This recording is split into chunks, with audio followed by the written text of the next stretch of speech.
Всем привет! Сегодня мы отправляемся с вами в Барселону. Я плавно двигаюсь на железнодорожный вокзал. Покажу вам поезд, покажу вам Барселону. Я туда еду ненадолго. У меня прилетает подруга, нужно ее встретить. В целом я ни разу не был в Барселоне. Интересно будет посмотреть, что это за город. И у меня есть безумное желание сходить в аутлет.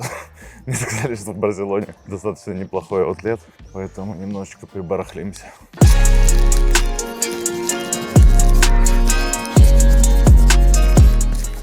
Так, поезд 7:15. Все понятно.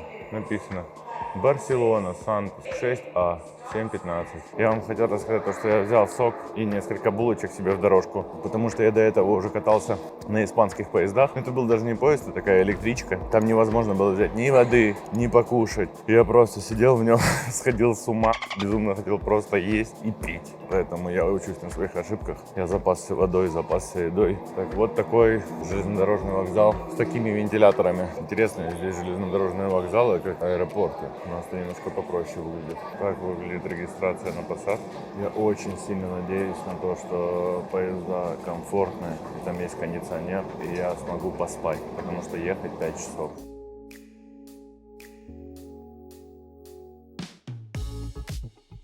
Чтобы вы понимали, они меня пропустили, даже паспорт не смотрели. Просто пикнули билет, сказали, все, давай иди. Я вам скажу, выглядит как собака московская, ну электричка. Так себе не внушает доверия. Какой он потрепанный, 83 евро стоил билет.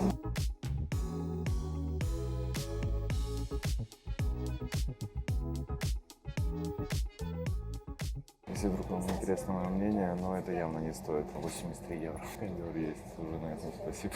Идем с первыми впечатлениями. Это у нас кондиционер здесь работает. Не знаю, мне кажется, за 5 часов у меня рука просто отмерзнет. Есть мусорка, очень удобно. Подножники такие присутствуют, тоже достаточно удобно. Фонарики есть. Место, кстати, достаточно много. То есть ты сидишь такой, короче, царь во дворца, царь во дворца. Царь во дворца, царь во дворца. Столик присутствует. Я надеюсь просто, что поездка пройдет очень быстро и безболезненно. В моральном плане. Отправляемся мы где-то минут через 10. Я планирую 80% дороги просто спать.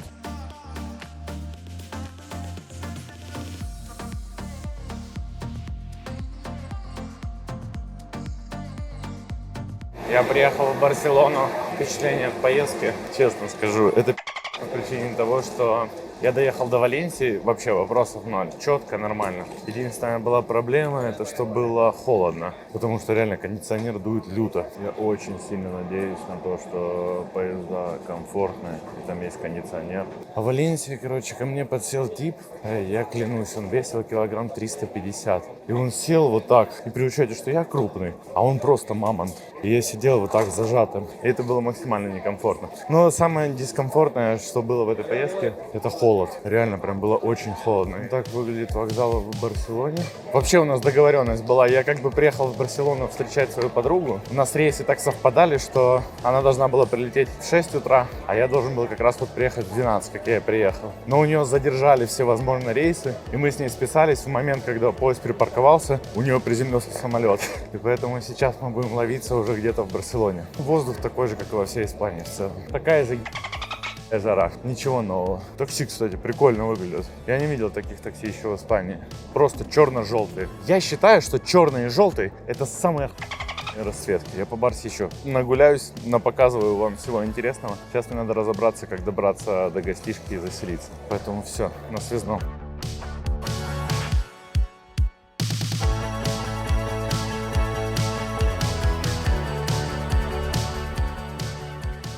Я решил дойти до своей гостишки пешком. Там показывает 40 минут. Я думаю, да как раз прогуляюсь. Поэтому буду вам по ходу событий показывать что-то новое, интересное. Тут все для меня новое. В целом, то есть в плане архитектуры, в плане климата я никаких изменений не чувствую. Что первое бросается в глаза, когда приезжаешь в Барселону, это огромное количество граффити. Граффити просто повсюду. Ты идешь, они все зарисовывают.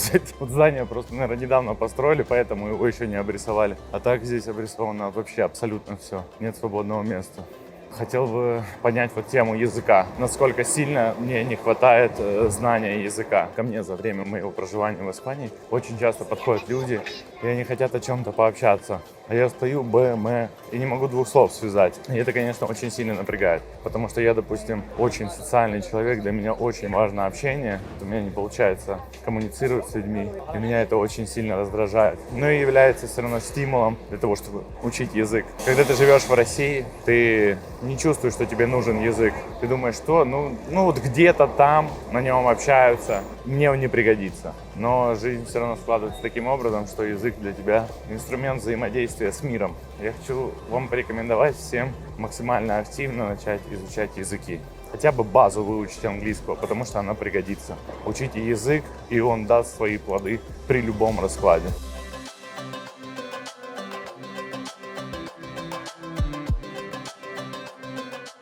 Мне очень напоминает Валенсию. Из тех мест, где я был в Испании, ближе всего, как по мне, Барселона похожа с Валенсией. Аликанте другое абсолютно. Очень красивые здания, красивая архитектура. Мне прям безумно нравится. Что очень сильно бросается в глаза, помимо большого количества граффити, очень много мест с флагами ЛГБТ. Прям очень лояльный город. На улице очень много парней в таких топиках, в ярких носочках радужных. Смотрится прикольно.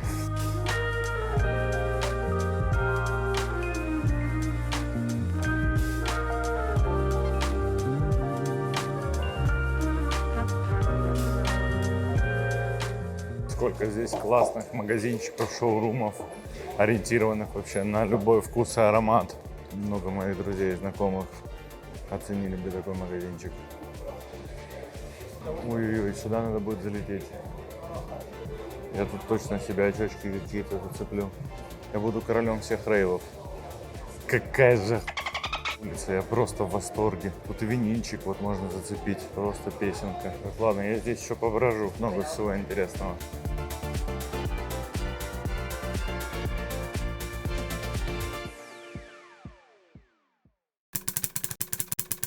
Доброе утро, подписчики! Вчера поужинали вкусно, походили, погуляли, сходили на какую-то тусовку. Сначала на какую-то дискотеку, лаунж такая история. Потом добрались до техно-вечеринки. Было неплохо достаточно. Что хочу сказать, Барселона очень красивая. Я задумался на тему того, что я, скорее всего, сюда переехал бы на какое-то время пожить. Пойдемте, вам покажу рум-тур комнаты в центре Барселоны за 170 евро в сутки. Сейчас вы увидите, как это выглядит. Я, честно говоря, дом выглядит вот таким образом. Отель называется вот так. Ключики у нас вставляются вот так. Чикс. Первое удивление. Когда ты приходишь с чемоданом, ты открываешь вот так дверь. Заходишь в этот гробик. Чтобы вы понимали, у меня клаустрофобия. Нажимаешь буковку П, тут уже выходишь. Места здесь вообще нет ни хрена. Вот я один стою, просто занимаю все пространство. Меньше места. Снаружи обычная замызганная дверь. Вот такой подъезд. Вот, вставляем ключик. Вот. Нас встречает вот такой ресепшн. Вот, такие номера идут. Вот это с детьми номер. Здесь можно даже перекусить. И такая небольшая веранда. И все. Так, смотрите, как выглядит номер. Вот туалет, зеркало, душ, вот такая кровать, дверь, телевизор, тумба. Все.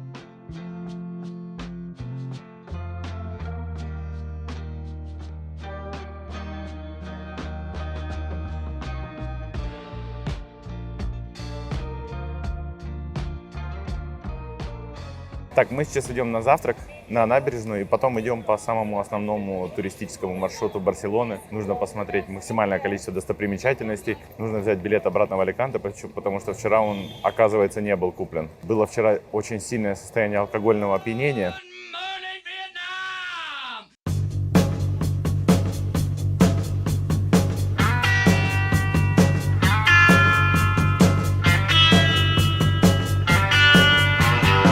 С чем не было такой возможности, чтобы взять обратные билеты. Надеюсь, что билеты будут. Иначе придется здесь еще на сутки оставаться каким-то непонятным образом. Чудеса архитектуры. Мне Барселона чем-то напоминает, кстати, Москву вот такими такси. Но здесь вот эти такси выглядят так, как миньоны. В Москве Яндекс такси. В плане количества, наверное, такси что-то общее есть. Здесь их просто тьма. Здесь очень красивая архитектура. Вопросов ноль. Очень много туристов.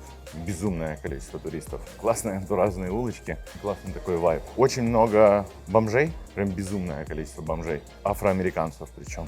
Я нигде в Испании такого не видел, но исходя из тех мест, где я был. Очень воняет мочой, потому что испанцы ссут везде. Мне нравится просто атмосфера здесь. Она очень классная. Какой-то вайб такой присутствует. Вот, в целом вот в этом вся Барселона. Это очередь в кафешку. Прикиньте. Мы прошли 3 километра специально для того, чтобы позавтракать в заведении. И в это заведение очередь. Я из принципа дождусь. Наверняка там вкусно должно быть.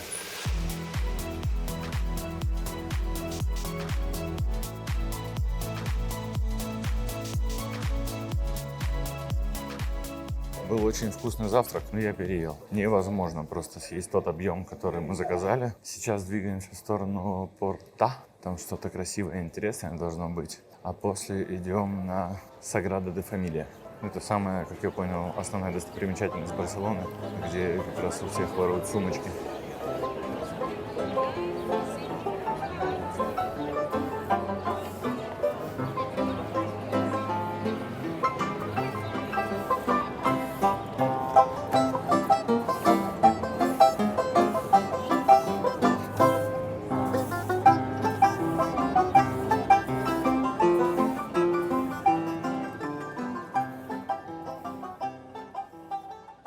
Что думаете на этот счет?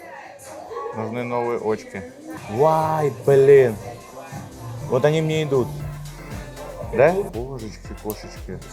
Это же вообще, это что-то с чем-то. Это же великолепие. Идут мне? Бомбовые. 259. All our lenses are mineral lenses, so they are anti-scratch and anti-broke. So they are going to be sunglasses for all your life unless you lost them. Ну, серьезно мужчина, сразу видно. Интеллигенция. Когда важные документы принесли, поднял просто, все сделал. Маленькая такая пусечка. Как вам? Ну, все красавчик. Блин, очки на самом деле бомбовые. Я бы их вцепил. Обязательно их куплю и приеду на вашу вечеринку и буду там висеть в этих очках.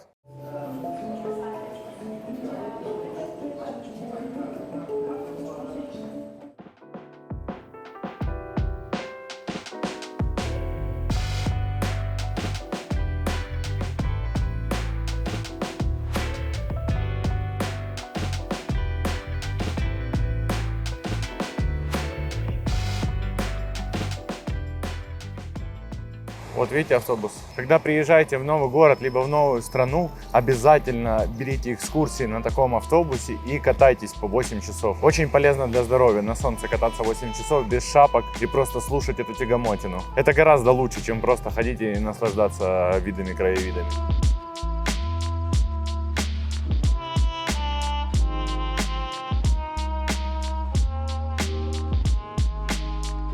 Ляпс. Это кто? Это лобстер. Гигантский лобстер. Гигантский лобстер. Улыбается вам. Сейчас я вам покажу памятник Колумбу. Колумб на самом деле, все как бы утверждают, что Колумб открыл Америку. По факту Колумб очень жестокий тип. Он приехал просто на территорию, на американскую землю. Там индейцы бегали, нормально себя чувствовали, вообще с кайфом жили. И он, короче, просто прилетел к ним и говорит: все, теперь я, короче, король у вас. Все такие: да ну...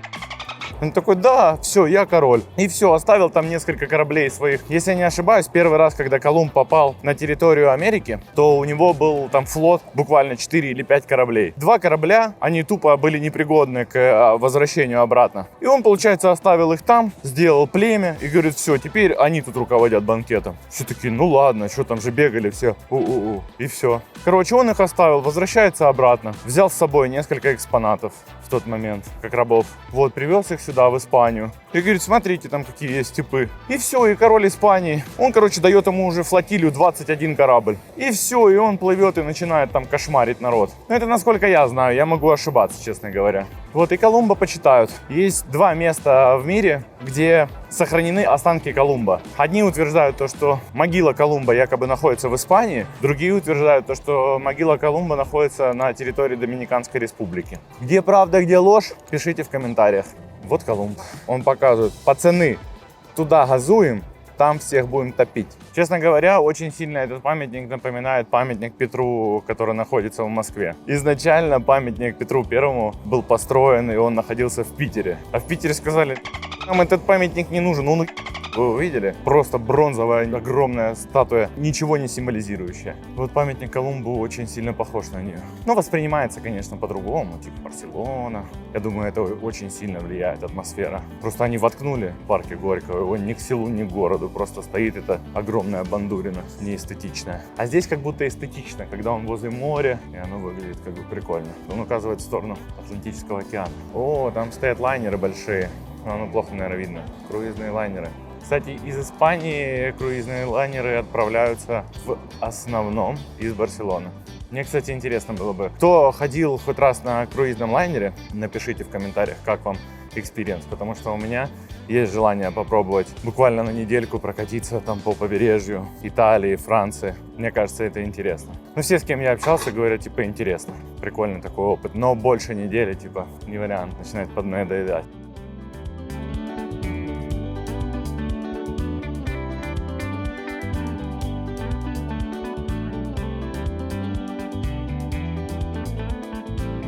Проведу вам экскурсию по Барселоне. Это порт.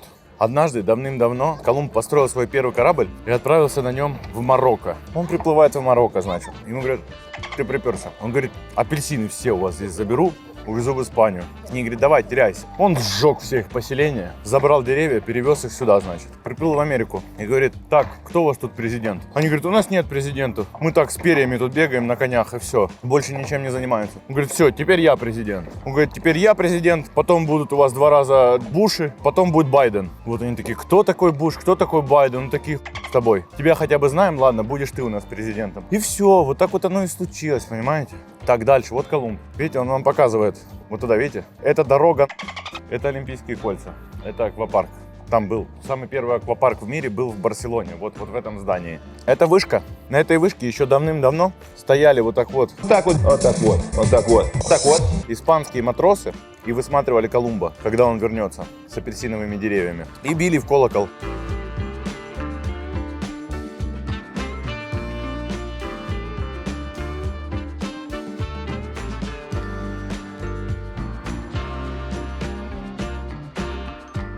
Сегодня я вам покажу основную достопримечательность Барселоны, архитектурное творение Гауди, собор Святого Семейства, Саграда Фамилия. Данное сооружение строится с 1882 года. Не чудо ли? Я travel-блогер. Кто вам еще такое покажет, расскажет?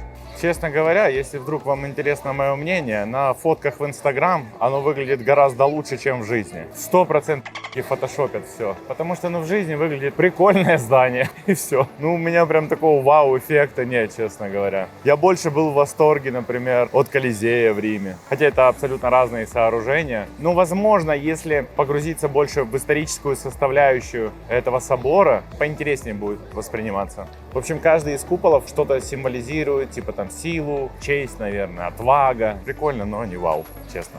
Так, кстати, наблюдение. Если вы приезжаете в Барселону, сумки, карманы, все застегиваем, все держим максимально при себе прижатым, потому что украдут все в 3 секунды. Как только я прилетел в Барселону, мне все мои знакомые сразу написали, говорят, Саня, все прячь, даже в гостишке ничего не оставляй, 100%. Вот здесь нужно быть максимально внимательным.